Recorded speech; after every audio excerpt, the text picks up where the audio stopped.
Hello दोस्तों, welcome to horror vibes.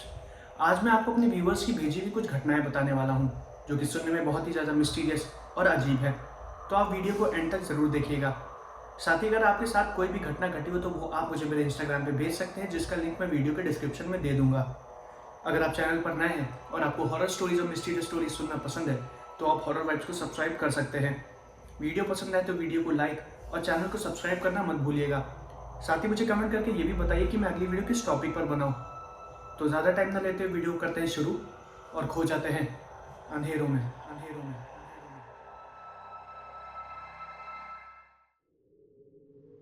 ये जो पहली घटना मैं आपको बताने वाला हूँ, ये मुझको गाजियाबाद से प्रशांत जी ने भेजी है। और अब आगे की घटना मैं आपको प्रशांत जी के पॉइंट ऑफ व्यू से बताऊंगा। मेरा नाम प्रशांत है। गाजियाबाद में हमारा घर है। हम लोग ग्राउंड फ्लोर पर रहते हैं और सेकंड फ्लोर पर हमारे किराएदार रहते हैं। हमारे जितने भी किराएदार हैं वो वर्किंग हैं। उनमें से एक भैया हैं जिनकी उम्र 30 साल की है। वो पुलिस में सर्विस करते हैं। मैं अक्सर उनके पास जाता था और उनसे पूछता था कि पुलिस में भर्ती होने के लिए क्या करना चाहिए, क्या क्या चीज़ें होती हैं, किन किन चीज़ों की तैयारी करनी चाहिए। इस वक्त मेरी उम्र 19 साल की है। उन्होंने 1 साल पहले मुझे इस घटना के बारे में बताया था। उन्होंने बताया था कि ये घटना उन्हीं के साथ घटी थी। मैं उनका नाम तो नहीं बता सकता हूँ क्योंकि मुझे नहीं पता, शायद उनका नाम बताने की वजह से उनको कुछ प्रॉब्लम हो। इसलिए मैं आपको उनका नाम प्रशांत ही बताऊंगा क्योंकि मेरा भी नाम प्रशांत है। 1 साल पहले दिसंबर था। ठंडी का महीना था। प्रशांत भैया घर पर बैठे हुए थे। वो शायद ड्यूटी करने नहीं गए थे। मैं प्रशांत भैया के पास गया क्योंकि मैं भी घर पे बोर हो रहा था। वो अपने रूम में बैठे हुए किसी से फ़ोन पर बात कर रहे थे। मैं जब उनके पास गया तो मैंने देखा कि उनको बुखार है। मैंने प्रशांत भैया से कहा कि आपने बुखार की दवाई ली? दिसंबर में ठंडी का मौसम था, लेकिन उनको उस वक्त गर्मी लग रही थी। उन्होंने अपनी शर्ट को उतार दिया। मैंने प्रशांत भैया के कंधे पे एक चोट का निशान देखा। मैंने उनसे पूछा कि आपके कंधे पे इतनी गहरी चोट कैसे लगी? उन्होंने मुझे देखते हुए बोला कि अगर मैं तुम्हें इस चोट के बारे में बताऊंगा तो तुम विश्वास नहीं करोगे। फिर मैं उनसे उस चोट के बारे में पूछने लगा कि उनके साथ क्या हुआ था, आखिर उनको ये चोट लगी कैसे। तो प्रशांत भैया ने बताया कि उनकी ट्रेनिंग खत्म होने के बाद उनकी पहली पोस्टिंग उत्तर प्रदेश के ही एक गांव में हुई थी। वो गांव काफ़ी ज़्यादा पुराना था। उनकी जहाँ पर पोस्टिंग हुई थी उस गांव में वो नया पुलिस स्टेशन खुला था। उस गांव के बॉर्डर पर बहुत ढेर सारी चोरियां, डकैतियां, मर्डर हुआ करते थे। इसलिए वहाँ पर सरकार ने नया पुलिस स्टेशन बनाया। प्रशांत भैया के साथ और भी कई लोगों की वहाँ पर पोस्टिंग हुई। उस पुलिस स्टेशन के खुलने से पहले सरकार ने वहाँ पर एक पहले से ही ऑफिसर तैनात कर दिया था, जो उस गांव के बारे में पिछले 6 महीने से सारी जानकारियों को कलेक्ट कर रहा था। जब प्रशांत भैया वहाँ पर पहुँचे और उनके बाकी लोग वहाँ पर पहुँचे तो उस ऑफिसर ने उस गांव के बारे में एक एक चीज़ बताई कि कौन सा एरिया कहाँ पर पड़ता है, कहाँ कहाँ गश्त लगानी चाहिए, कहाँ पे सतर्क रहना चाहिए और गांव वालों को क्या चीज़ बता के रखनी चाहिए जिससे वो लोग अलर्ट रहें। दिन के वक्त वो लोग गश्त लगा लिया करते थे, लेकिन रात के वक्त उनको गश्त लगाने में दिक्कत होती थी क्योंकि वो गांव उतना डेवलप नहीं था, लाइट वगैरह भी नहीं होती थी। इसलिए प्रशांत भैया को टॉर्च लेके ही पूरी गश्त लगानी पड़ती थी। उनके साथ और भी लोग होते थे। ऐसी एक बार रात में काफ़ी ज़ोर से बारिश हो रही थी। सारे ऑफिसर्स थाने में बैठे हुए थे। वो पूरा गांव सो रहा था। बारिश कुछ ज़्यादा ही तेज़ हो रही थी, इसलिए अपने घर से कोई बाहर भी नहीं निकल रहा था। उस समय प्रशांत भैया को गश्त लगाने जाना था, लेकिन बारिश ज़्यादा होने की वजह से उनका मन बाहर जाने को नहीं कर रहा था। लेकिन ड्यूटी थी और मजबूरी भी थी, तो उनको जाना पड़ा। वो पूरा एरिया हाई अलर्ट पे रहता था क्योंकि वहाँ पर चोरी डकैतियाँ ज़्यादा होती हैं और अक्सर चोर लोग ऐसे मौके का ज़रूर फ़ायदा उठाते हैं जब सब लोग सो रहे हो, बारिश हो या काफ़ी ज़्यादा घनघोर अंधेरा हो। उन्होंने बताया था कि उस समय इतना अंधेरा था कि उनको ढंग से कुछ दिखाई भी नहीं दे रहा था। उस समय उनके साथ प्रशांत भैया का एक दोस्त भी था। वो भी उन्हीं के साथ ड्यूटी करता था। रात में वो दोनों लोग गश्त लगाने जाया करते थे। उनका नाम मोहन था। मोहन ने प्रशांत भैया से कहा कि हमें ज़्यादा टाइम नहीं लगेगा, चल के फटाक से राउंड लेके आते हैं। अधिकारी साहब को भी लगेगा कि लड़के मेहनती हैं, बारिश में भी अपना काम कर रहे हैं। जब मोहन ने ये बात प्रशांत भैया को बोली तो वो भी चलने के लिए राजी हो गए। उन दोनों लोगों ने अपनी टॉर्च उठाई और बाइक भी ले ली, जो कि उनको रात में पेट्रोलिंग के लिए मिलती थी।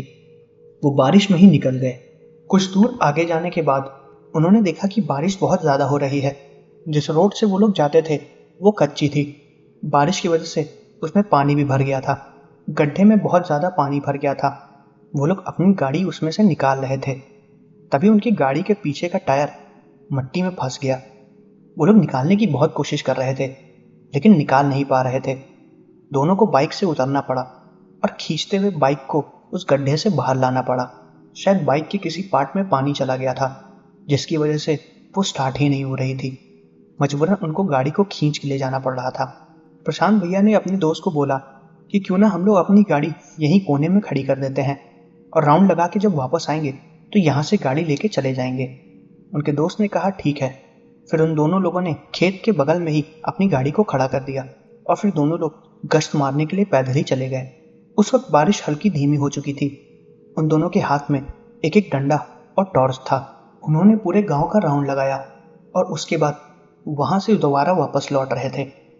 जब वो लोग वापस लौट रहे थे तो उन्होंने देखा कि वहां पर एक घर था जो कि बहुत सालों से बंद पड़ा हुआ था। उस घर में कोई भी आता जाता नहीं था। वो घर उस पूरे गांव में सबसे ज्यादा अलग था। वो पक्का घर था, अच्छी ईंटों का बना हुआ। आमतौर पे वहां पर जितने भी घर थे वो या तो मिट्टी के थे या फिर उनमें से कुछ ही में कुछ हल्का फुल्का काम हुआ था, लेकिन वो घर बहुत ही ज्यादा अलग था। अब जाहिर सी बात है, जब वो घर अलग था तो उस पे आदमी की नजर जाना स्वाभाविक था। उस घर में कोई रहता नहीं था और ना ही उसमें कोई भी सामान रखा हुआ था। वो घर किसका था उन लोगों को ये भी नहीं पता था। उस घर में चोरी होने के लिए कुछ भी नहीं था, तो वो हमेशा बंद ही रहता था। जब प्रशांत भैया और उनके दोस्त उस घर के सामने से निकल रहे थे तभी उनको उस घर से कुछ गिरने की आवाज आई। जैसे ही उस घर से उनको कुछ गिरने की आवाज आई वो दोनों तुरंत वहीं पर रुक गए। प्रशांत भैया और उनके दोस्त को लगा कि जब इस घर में कोई रहता नहीं है तो ये गिरने की आवाज किस चीज की थी। उनके दोस्त ने बोला कि हमें यहाँ से चलना चाहिए, हो सकता है कि अंदर कोई बिल्ली हो या कोई जानवर घुस गया हो। प्रशांत भैया ने कहा वो सब तो ठीक है, पर हमें एक बार अंदर चेक करना चाहिए। उस घर की दीवारें काफी ज्यादा ऊंची थीं और एक छोटा सा गेट लगा हुआ था। प्रशांत भैया और उनके दोस्त फिर उस घर के गेट के बाहर जाके खड़े हो गए और फिर बाहर से ही अंदर झांकने की कोशिश कर रहे थे। उस वक्त बारिश भी हल्की फुल्की हो रही थी। उन्होंने चेक करने की कोशिश की, लेकिन अंदर उनको कुछ भी नहीं दिखा।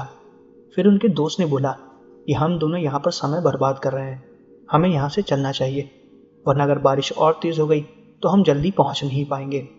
प्रशांत भैया ने कहा ठीक है। वो लोग दोबारा वापस जाने लगे। वो लोग जैसे ही घूमे उस घर के अंदर से दोबारा कुछ गिरने की आवाज आई और इस बार वो आवाज उन दोनों लोगों ने फिर से सुनी। वो दोनों लोग दोबारा उसी घर के गेट के अंदर देखने लगे। प्रशांत भैया ने अपने दोस्त को बोला कि हो सकता है अंदर कोई छुपा हो, हमारे जाने का इंतजार कर रहा हो। हमारे जाने के बाद वो शायद कोई वारदात करे। हो सकता है अंदर कोई चोर, डाकू या लुटेरे छुपे हों, क्योंकि ये घर वैसे भी हमेशा से बंद है और अंदर कोई देखने चाहता भी नहीं है। हमें इस घर की चेकिंग करनी पड़ेगी। हो सकता है कि इतने दिनों से जिन डाकू लुटेरे को हम लोग ढूंढ रहे हैं वो इसी घर में छुपते हों और इसी घर में उन्होंने अपना अड्डा बना रखा हो। उनके दोस्त ने भी कहा ठीक है। उस घर का गेट जंग लगने की वजह से जैम हो गया था। उन दोनों लोगों ने पहले गेट को खटखटाया और फिर चिल्ला के पूछा। अंदर से कोई भी आवाज नहीं आई। उन्होंने दोबारा उस गेट पे अपना डंडा मारा, जिसकी आवाज पूरे घर में गूंजी। प्रशांत भैया को शक हुआ। उन्होंने दोबारा फिर गुस्से से पूछा, तुम जो कोई भी हो बाहर आ जाओ, हम अंदर आ जाएंगे तो तुमको तकलीफ हो जाएगी। अंदर से कोई भी नहीं आया। तभी प्रशांत भैया को अंदर कोई चीज हिलती हुई दिखी। उन्होंने गेट से गौर से झांका तो उन्होंने देखा कि घर के अंदर कोई टहल रहा है।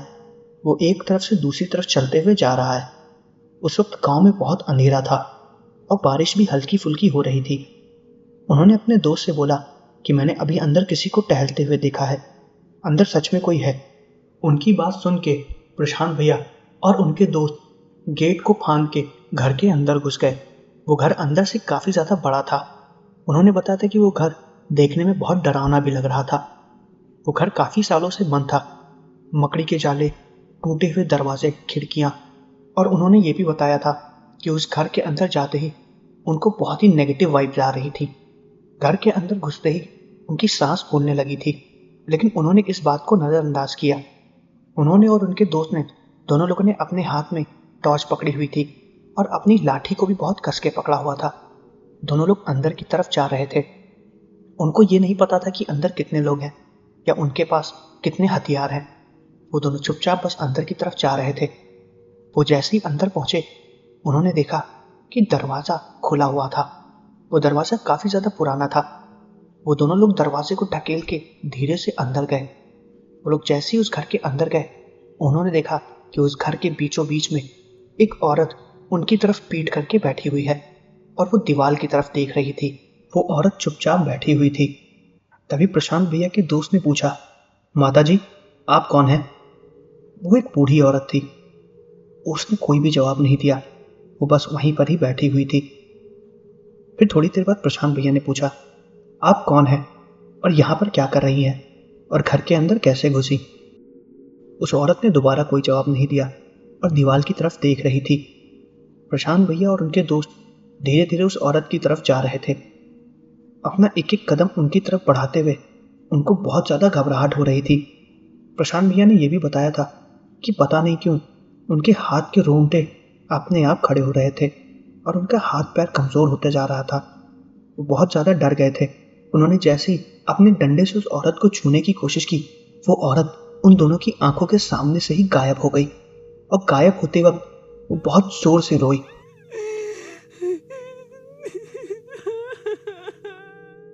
उस औरत के गायब होते ही प्रशांत भैया और उनके दोस्त हैरान हो गए और चिल्लाने लगे। वो बहुत ज़्यादा डर गए थे। उस औरत की चिल्लाने की आवाज़ इतनी ज़्यादा तेज थी कि उनके कान में दर्द होने लगा।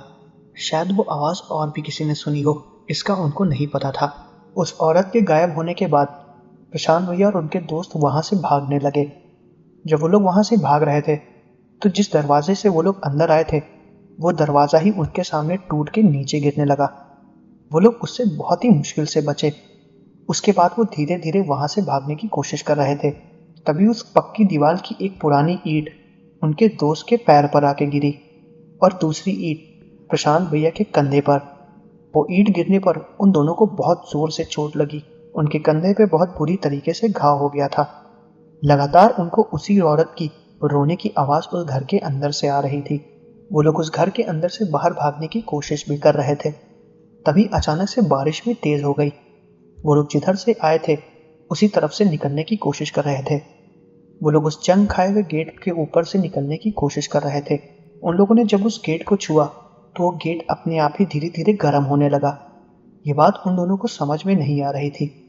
बारिश बहुत ज़्यादा तेज हो रही थी और पानी की जितनी बूंदें उस गेट पर गिर रही थी वो धुआं होती जा रही थी और वो गेट अपने आप गर्म होता जा रहा था।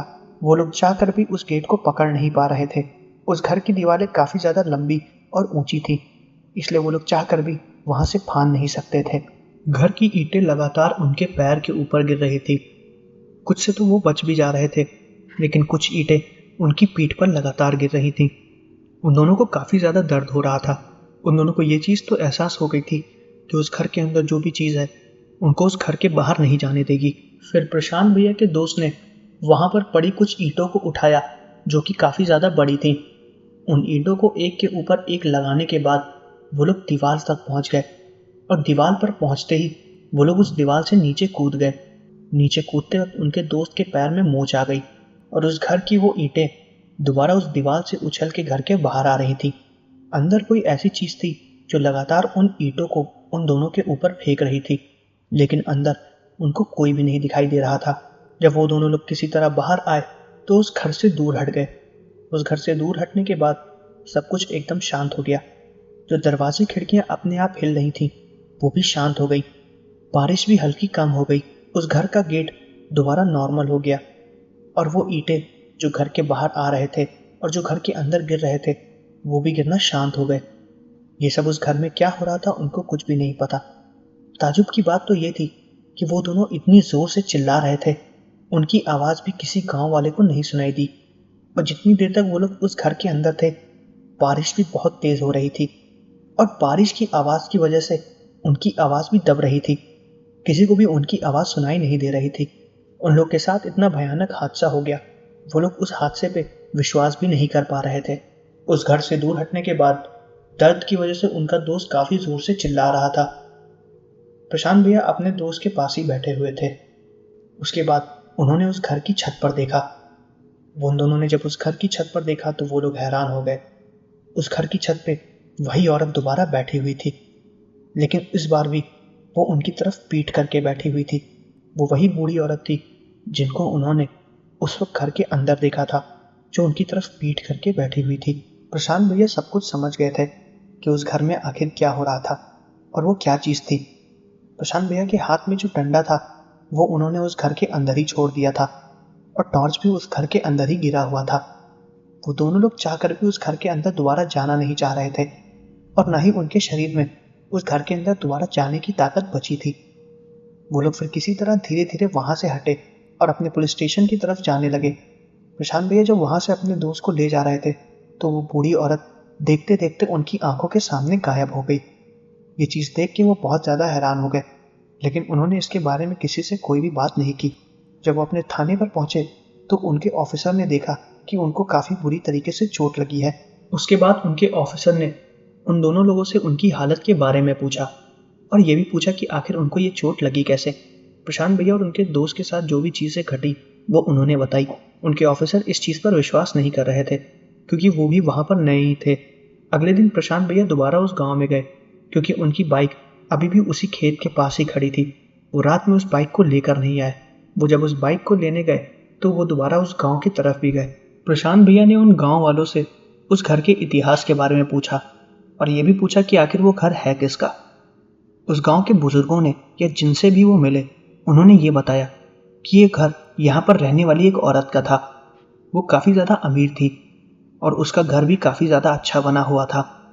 उसके 2 बेटे रहते थे जो घर के लालच में एक दूसरे से लड़ाई झगड़ा करने लगे और उस बूढ़ी औरत से कहने लगे कि तुम्हारा जो घर है वो तुम हमारे नाम कर दो। दोनों भाइयों में आपस में लड़ाई हो गई। उन दोनों भाइयों ने गुस्से में उस बूढ़ी औरत को मार दिया और फिर दोनों भाइयों को जेल हो गई। एक भाई तो पागल हो गया और दूसरे भाई अभी भी जेल के अंदर बंद है। जब ये बात प्रशांत भैया को पता चली तो प्रशांत भैया बहुत हैरान हो गए। तो प्रशांत भैया ने फिर उन लोगों से पूछा तो ये घर कब से बंद है। उन लोगों ने बताया कि ये घर करीब 25 से 30 सालों से बंद है और कोई भी इस घर के अंदर नहीं जाता है। इस घर के अंदर से अक्सर चीज़ें गिरने की आवाज़ें आती हैं। एक दो बच्चे भी इसके अंदर घुस गए थे और वो बहुत ज़्यादा डर गए थे। ये घर इतना ज़्यादा डरावना है कि इसके अंदर कोई जानवर भी नहीं घुसता है। जब प्रशांत भैया को ये बात पता चली तो वो ये बात समझ गए थे कि उस बूढ़ी औरत की आत्मा अभी भी इस घर के अंदर है। ये बात वो चाहकर भी किसी को बता नहीं पा रहे थे क्योंकि लोग उनको पागल ही समझते। क्योंकि जब रात में उन्होंने अपने सीनियर को इस घटना के बारे में बताया था तो वो लोग विश्वास नहीं कर रहे थे। उनको लगा था कि शायद उनका एक्सीडेंट हो गया था, इसीलिए उन्होंने अपनी बाइक भी खेत के बगल में ही खड़ी कर दी और वो लोग बहाना बना रहे हैं। पर प्रशांत भैया की बताई हुई एक एक चीज़ सच थी। उनके दोस्त से भी जब उन्होंने ये बात बताई तो उनके दोस्त को उनकी बात पर विश्वास हुआ क्योंकि ये घटना उन दोनों लोगों के साथ घटी थी। उसके बाद उन्होंने वहाँ पर करीबन 2 साल तक ड्यूटी की और फिर वहाँ से उनका ट्रांसफ़र हो गया। इस घटना को जब प्रशांत भैया ने मुझको बताया तो मैंने उनसे यही बोला था कि मुझे आपकी बताई हुई इस घटना पर विश्वास नहीं हो रहा है। तब प्रशांत भैया ने मुझे बताया कि इस घटना बताने से पहले ही मैं तुम्हें बता रहा था कि अगर मैं तुम्हें इस कंधे पर लगी हुई चोट के बारे में बताऊंगा तो तुम विश्वास नहीं करोगे। प्रशांत भैया की बताई हुई ये बात मुझे तो सच लग रही थी और जिस हिसाब से वो इस बात को बता रहे थे वो झूठ नहीं बोल रहे थे। अभी कहानी कितनी सच है और कितनी झूठ ये तो मुझे नहीं पता, लेकिन मुझे इतना ज़रूर पता है कि प्रशांत भैया को मुझसे झूठ बोल के कुछ भी नहीं मिलेगा और ये घटना जो उन्होंने मुझे बताई वो एकदम सच थी।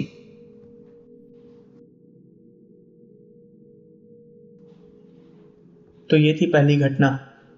अब मैं आपको अपने व्यूअर की भेजी हुई दूसरी घटना बताने वाला हूँ। ये दूसरी घटना मुझको नितिन जी ने इलाहाबाद से भेजी है और अब आगे की घटना मैं आपको नितिन जी के पॉइंट ऑफ व्यू से बताऊंगा। मेरा नाम नितिन है। वैसे तो मैं कानपुर का रहने वाला हूँ, लेकिन मैं अपनी पढ़ाई के लिए इलाहाबाद आया हुआ था। ये घटना 2009 की है। इलाहाबाद में मुझे रहने के लिए कोई घर नहीं मिल रहा था, ना ही मेरे साथ कोई पार्टनर था। जिसके साथ मैं कोई रूम शेयर कर सकूं, क्योंकि मैं जहाँ जहाँ भी जा रहा था मुझे रूम काफ़ी महंगा मिल रहा था। मैं अकेले किसी रूम का बर्डन उस वक्त नहीं उठा सकता था। ना ही मेरी इनकम थी और ना ही मुझे घर से इतने पैसे मिलते थे। मैंने अपने कई दोस्तों से भी बात की, उनको भी मेरे बजट के हिसाब से कोई रूम नहीं मिल रहा था। फिर मेरे दोस्त आलोक ने मुझे एक पीजी के बारे में बताया। वहाँ पर ज़्यादा लोग नहीं रहते थे, ज़्यादातर लोग नीचे के फ्लोर में रहते थे। वो पीजी 3 फ्लोर का बना हुआ था। पहले फ्लोर पे ज़्यादातर बच्चे रहते थे और दूसरा फ्लोर भी लगभग भर ही गया था। दूसरे फ्लोर के कुछ कमरे काफ़ी ज़्यादा गंदे थे और उनमें खिड़कियाँ और दीवारें भी टूटी हुई थी, इसलिए उनमें कोई भी नहीं रहता था। मेरे बजट के हिसाब से उस पीजी में तीसरा फ्लोर मेरे लिए सही था। उस फ्लोर पे भी 4-5 कमरे थे जो कि एकदम ठीक थे। मेरी तरह ही उस फ्लोर पर 2-3 लड़के और रहते थे। जिस कमरे में मैं रहता था उसी कमरे में एक लड़का और रहता था जिसका नाम महेश था। मैं उस पीजी में करीबन 2 महीने रहा। महेश से भी मेरी अच्छी बोलचाल हो गई थी और हम दोनों अच्छे दोस्त बन गए थे। हम अक्सर रात में बात किया करते थे। मैंने महेश से पूछा कि ये पीजी काफ़ी पुराना है, क्योंकि इसके कमरे काफ़ी पुराने हैं और कई कमरे तो ढंग से मेंटेन भी नहीं हैं। महेश ने बताया कि इस पीजी का जो मालिक है वो कभी कभार यहाँ पर आता है। उसको इस पीजी से कुछ खास फायदा नहीं होता, इसलिए वो इनको बनवाता भी नहीं है।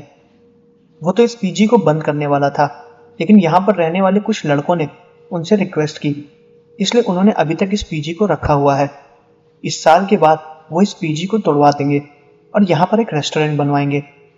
जब महेश ने मुझको ये बात बताई तो मैंने उसको यही बोला कि इस भूत बंगले से अच्छा है कि यहाँ पर एक रेस्टोरेंट बन जाए, कम से कम लोगों को खाने पीने के लिए तो कुछ मिलेगा। फिर महेश और मैं ये बात करते करते सो गए। उस वक्त काफ़ी रात हो रही थी। रात के करीब 1 या 2 बज रहे थे। महेश सो गया था और मुझको नींद नहीं आ रही थी। मेरी आंख रात के 1 बजे खुली। उस वक्त हल्की फुल्की बारिश भी हो रही थी। हालांकि वो कोई बारिश का मौसम नहीं था, मई जून का महीना था और उस वक्त गर्मी भी बहुत ज़्यादा तेज़ हो रही थी। बारिश होने की वजह से मौसम हल्का फुल्का ठंडा हो गया। बारिश रुक गई और फिर मुझे नींद नहीं आ रही थी। बारिश रुकने के बाद सब कुछ एकदम शांत था। महेश भी सो रहा था। आज तक मैं कभी उस पीजी के छत पर नहीं गया था और ठंडी हवा भी चल रही थी। मैंने सोचा कि मैं एक बार छत पर जाकर घूम के आऊं। उस पीजी की छत पर जाने के लिए कोने में एक कमरा बना हुआ था। उस कमरे के अंदर से होते हुए उस छत पे जाने की सीढ़ियां गई हुई हैं। जब मैं उस कमरे के पास गया तो मैंने देखा कि उसका दरवाज़ा काफ़ी ज़्यादा पुराना था। उसमें जंग लगा हुआ था। बारिश का पानी उस दरवाजे पे पड़ता था। वो आधा लोहे का था और आधा लकड़ी का। बारिश का पानी बार बार उस लकड़ी के दरवाजे पर पड़ने की वजह से उसकी लकड़ियाँ सड़ गई थीं। मैंने उस दरवाजे को खोला और वो खुल भी गया। दरवाजे को खोलते ही मैंने देखा कि सामने सीढ़ियाँ हैं जो कि ऊपर उस पीजी के छत पर जाती हैं। मैं उस छत पर गया। मैंने देखा कि उस छत पे पानी भर चुका था, क्योंकि पानी बहने की जो नाली थी वो कचरा लगने से जाम हो गई थी। मैंने सबसे पहले उस भरे हुए पानी पर ध्यान नहीं दिया और मैंने अपना कदम छत पे रख दिया। मैंने जैसे ही अपना पहला पैर छत पे रखा, मेरा पैर उसमें डूब गया। वो पानी मेरे घुटने से हल्का नीचे तक ही था। वो पानी पूरा भरा हुआ था। वो पानी इतना भरा हुआ था कि पानी बहते हुए दरवाजे से होते हुए सीढ़ियों के रास्ते नीचे जा रहा था।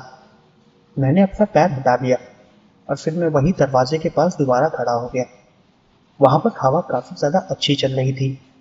उस एरिया में वो पीजी बहुत ही ऊंचा था। उस जगह से मैं और सारे घरों को देख सकता था जो कि रात के अंधेरे में बहुत शांत थे। उनमें से कुछ घरों में लाइट भी चल रही थी और कुछ में बंद थी। मैं वहीं पर ही चुपचाप बैठा हुआ था। शायद उस पूरे पीजी में उस वक्त मैं ही एक था जो जग रहा था। एकदम शांति थी। मैं दोबारा अपने कमरे में गया और मेरे बैग में रखी हुई सिगरेट निकाली और सिगरेट लेके मैं ऊपर छत पर आ गया, क्योंकि किसी को भी नहीं पता था कि मैं सिगरेट पीता हूँ, महेश को भी नहीं। मैंने अपनी सिगरेट जलाई और तीली उसी पानी में फेंक दी और उसके बाद सिगरेट के कश लेने लगा। हवा काफ़ी अच्छी चल रही थी। मैं कुछ देर तक वहीं पर ही बैठा हुआ था और अपने भविष्य के बारे में सोच रहा था। तभी मुझे पानी में किसी चीज के गिरने की आवाज आई। जिस तरफ से मुझे वो आवाज आई, मेरा ध्यान तुरंत उसी तरफ गया। मैं जहां पर बैठा था वो चीज मुझसे काफी दूर गिरी थी। वो जो भी चीज थी, मुझे बिल्कुल भी पता नहीं चला कि आखिर वो चीज थी क्या। मुझे बस पानी पे बनी हुई लहरें ही नजर आ रही थी। अंधेरा था, लेकिन चांद की रोशनी की वजह से मैं उन लहरों को देख सकता था। उसके बाद मैं चुपचाप बैठा, दोबारा सिगरेट पीने लगा। मुझे लगा कि शायद कोई चीज गिर गई हो। और तभी कुछ देर बाद जिस तरफ वो चीज गिरी थी, मुझे उधर से पानी में किसी के चलने की आवाज आई।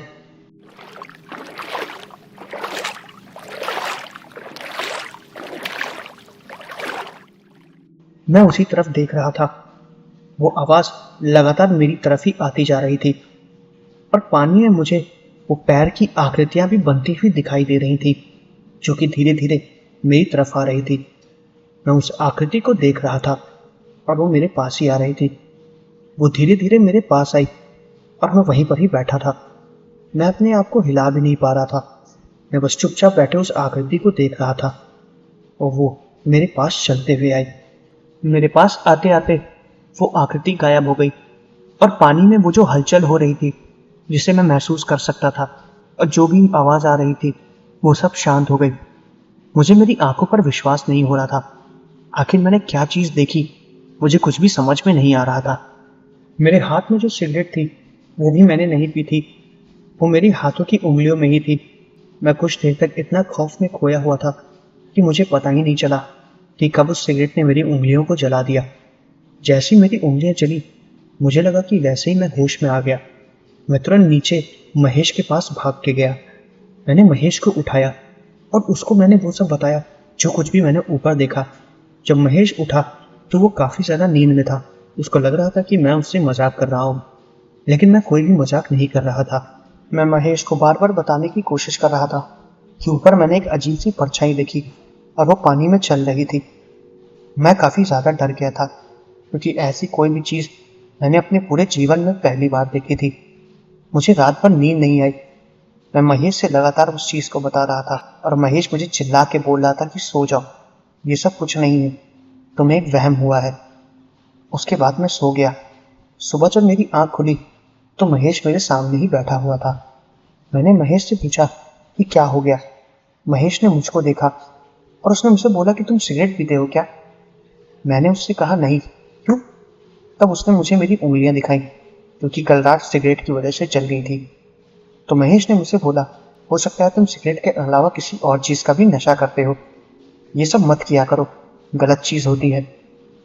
हो सकता है कल रात में तुम्हें जो कुछ भी वहम हुआ था वो उसी सिगरेट की वजह से हुआ हो।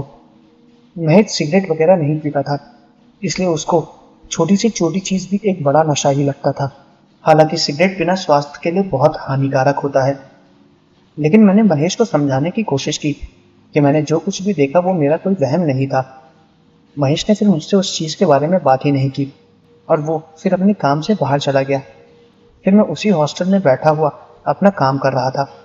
मैं रात की चीजों के बारे में सोच रहा था। फिर शाम हुई और मुझे नींद नहीं आ रही थी। मेरे दिमाग में बार बार वही चीज घूम रही थी। महेश भी मुझसे बात करके और खाना खा के सो गया था। मैं अभी भी रात में जग रहा था। मैंने सोचा कि मैं एक बार ऊपर जाके फिर से देखूं, शायद हो सकता है वो मेरा वहम हो। लेकिन मेरी ऊपर जाने की हिम्मत बिल्कुल नहीं हो रही थी। ऊपर अभी भी बारिश की वजह से पानी भरा हुआ था। मैंने फिर हिम्मत की और मैं अपने कमरे के दरवाजे से बाहर निकला और छत की तरफ जा रहा था। जब मैं छत की तरफ जा रहा था तो मैंने देखा कि छत का वो दरवाजा दोबारा बंद है, लेकिन छत पर कोई भी नहीं जाता था और मेरे अलावा कल से शायद कोई छत पर गया भी ना हो। मुझे कुछ भी समझ में नहीं आ रहा था कि आखिर ये दरवाजा बंद किसने किया है। मुझे लगा कि शायद महेश ने इस दरवाजे को बंद किया हो। मैंने दोबारा उस दरवाजे को खोला। दरवाजे को खोलते ही मैंने देखा कि सीढ़ियों से पानी दोबारा नीचे आ रहा था। हालांकि अब तो बारिश भी नहीं हो रही थी। मैं फिर 3 सीढ़ियां ऊपर चढ़ा। मैं जैसे ही ऊपर चढ़ा, मुझे दोबारा पानी में किसी के चलने की आवाज आने लगी। इस बार तो मेरी ऊपर जाने की हिम्मत भी नहीं हो रही थी। मैं वहीं पर ही चुपचाप खड़ा था और पानी में जो कोई भी चल रहा था उसको देखने की कोशिश कर रहा था। जिस तरफ से उस पानी में चलने की आवाज आ रही थी, मैं दोबारा उसी तरफ देखने की कोशिश कर रहा था। मुझे कुछ भी दिखाई नहीं दे रहा था। और तभी उसी दरवाजे से मेरे ऊपर पानी की बड़ी बड़ी बौछारें आने लगी। ऐसा लगा था कि कोई हाथ से पानी उछाल के मेरे ऊपर फेंक रहा हो। मैं तभी डर गया और मैं दोबारा भाग के नीचे जाने लगा। मैं नीचे जाते हुए महेश को चिल्लाते हुए बुला रहा था। मैं इतनी जोर से चिल्ला रहा था कि हॉस्टल के पहले फ्लोर तक मेरी चिल्लाने की आवाज गई। मेरी आवाज सुन के कमरे से हॉस्टल के कुछ लोग बाहर भी आ गए। मैं बहुत बुरी तरीके से चिल्ला रहा था और डरा हुआ था। तभी महेश ने मुझसे पूछा कि आखिर मुझे क्या हुआ है, मैं क्यों चिल्ला रहा हूँ। मेरी आवाज सुन के फर्स्ट फ्लोर के और सेकंड फ्लोर के लोग भी थर्ड फ्लोर पर आके मुझसे पूछने लगे कि आखिर मुझे हुआ क्या है। मैंने उनको सारी बातें बताई। मैंने उनको ये भी बताया कि ऊपर कोई है, मुझे वो दिखाई नहीं देता, लेकिन ऊपर सच में कोई रहता है। वो कोई भूत है या कोई पिशाच, मुझे कुछ भी नहीं पता, तुम लोग जाके देखो। मेरे ये बात बोलने के बाद हॉस्टल के कुछ लोग ऊपर गए। उन्होंने देखा ऊपर कोई भी नहीं था, ऊपर बस पानी भरा हुआ था। उन्होंने मुझसे बोला कि ऊपर कुछ भी नहीं है, हो सकता है ये सब तुम्हारा वहम हो, पर हॉस्टल की छत पर मत जाया करो, वहां पर कोई भी नहीं जाता है, वो जगह ठीक नहीं है। उस जगह पे रेलिंग और ग्रिल्स भी नहीं लगी हुई है, तुम्हारा पैर फिसल सकता है और तुम नीचे भी गिर सकते हो। मैंने उन लोगों को लगातार बताने की कोशिश की कि इस हॉस्टल की छत पर कोई है, कोई भूत है। मेरे भूत की बात बोलने पर कुछ लोग डर भी गए और कुछ लोग मेरी बातों का मजाक उड़ा रहे थे। वो लोग मेरी बात पर विश्वास भी नहीं कर रहे थे और मैं अब वहां नहीं रह सकता था। मैं एक हफ्ते वहां पर और रुका और उस एक हफ्ते के दरमियान मैंने अपने लिए एक नया रूम ढूंढ लिया और फिर मैं वहां पर शिफ्ट हो गया। महेश ने मुझको रोकने की बहुत कोशिश की, लेकिन मेरे अंदर उस चीज का खौफ इतनी बुरी तरीके से बस चुका था कि मैं वहां पर अब एक पल भी रुकना नहीं चाह रहा था और फिर मैंने उस हॉस्टल को छोड़ दिया। ये घटना जो मेरे साथ घटी ये एकदम सच थी, लेकिन मेरी इस बात पर कोई भी विश्वास नहीं करता है। वो जो कोई भी चीज थी मुझे वहां से भगाने की कोशिश कर रही थी, क्योंकि उस छत पे वो अकेले ही रहती है। तो ये थी कुछ घटनाएं। मैं आशा करता हूँ कि आपको वीडियो पसंद आई होगी। अगर आपको वीडियो पसंद आए तो चैनल को सब्सक्राइब करना मत भूलिएगा। मिलते हैं अगले वीडियो में।